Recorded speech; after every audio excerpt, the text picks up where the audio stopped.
नमस्कार साथियों, आज के डिक्टेशन की स्पीड है 80 शब्द प्रति मिनट। डिक्टेशन शुरू होगी 5 सेकंड बाद। स्टार्ट। सभापति जी, मैं इस बिल का विरोधी नहीं हूँ।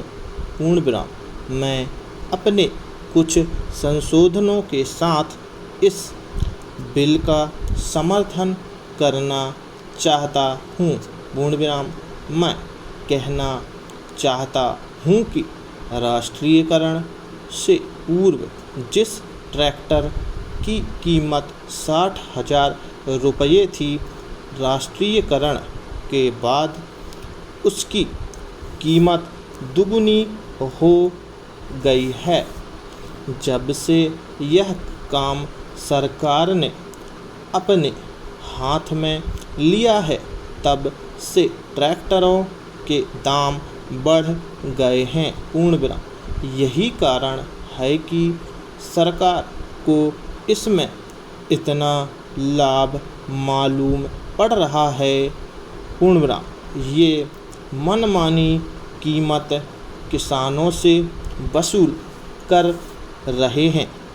जितने दाम बढ़े हैं, उस हिसाब से तो इन कारखानों को करोड़ रुपए का लाभ होना चाहिए था। पूर्ण विराम। Paragraph change.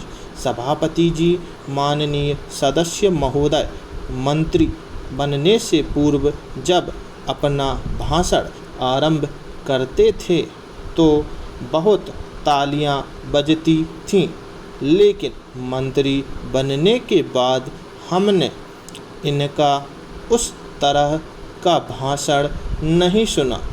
आजकल तो जो सरकारी अधिकारी इनसे कहते हैं, उसे वह आसानी से समझ लेते हैं और अपनी बातें भूल जाते हैं। इसीलिए इस बिल में मैंने जो संशोधन किया है, उसके द्वारा मैं चाहता हूँ कि यह जो इतनी बड़ी लूट किसानों को हो रही है, वह समाप्त हो। पूर्ण विराम। यह बिल 50 पेज का है, लेकिन किसानों को छोटे ट्रैक्टर मिलेंगे या बड़े ट्रैक्टर मिलेंगे, इस बात का कोई जिक्र नहीं है। पूर्ण विराम। सारे देश में कानून के द्वारा किसानों के पास छोटी छोटी ज़मीनें होती हैं, लेकिन ट्रैक्टर का कारखाना अभी तक बड़े ट्रैक्टर ही बना रहा है। पूर्ण विराम। ट्रैक्टरों के दाम भी बहुत बढ़ गए हैं।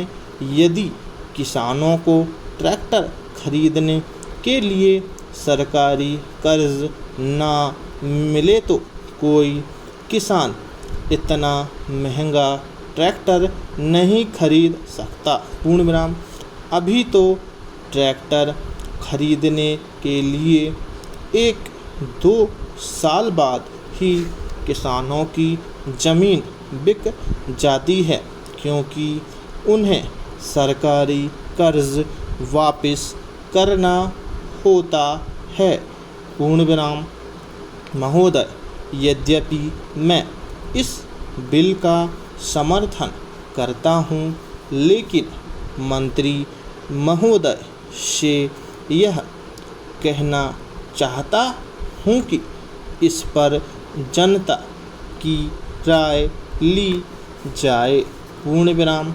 इसके साथ ही ऐसा बिल भी लाया जाए जिसमें यह विवरण हो कि ट्रैक्टर महंगा होगा या सस्ता होगा और उसमें किस प्रकार का इंजन होगा। पूर्ण विराम। बिल में यह प्रावधान भी हो कि राष्ट्रीयकरण के बाद जो भ्रष्टाचार बढ़ गया है, उसको कैसे दूर किया जाएगा। पूर्ण विराम। तभी हम समझेंगे कि वास्तव में इस देश में कृषि क्रांति आने वाली है, तभी इस विधेयक की कोई सार्थकता होगी और किसानों को राहत मिलेगी। डिक्टेशन समाप्त हुआ। धन्यवाद।